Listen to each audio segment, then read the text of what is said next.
योगी साधकांना माझा नमस्कार। तुम्ही गौतम बुद्धांची ध्यानस्थ अवस्थेत बसलेली मूर्ती नक्कीच पाहिली असेल।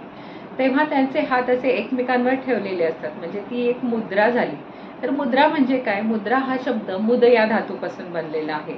मुद म्हणजे प्रसन्नता, आनंदाची प्राप्ती किंवा दुसरा त्याचा अर्थ इमोशन्स, ॲटिट्यूड, पोश्चर, भाव असाही होऊ शकतो।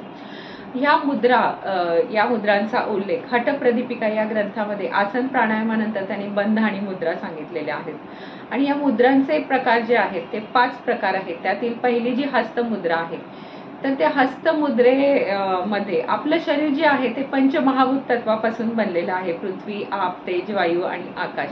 तर आपल्या हाताची 5 बोटं त्या तत्वांना रिलेट करतात, म्हणून ह्या मुद्रा ज्या हस्तमुद्रा केल्या जातात। तर या मुद्रांबद्दल अधिक जाणून घेऊया पुढच्या व्हिडिओमध्ये। तोपर्यंत धन्यवाद।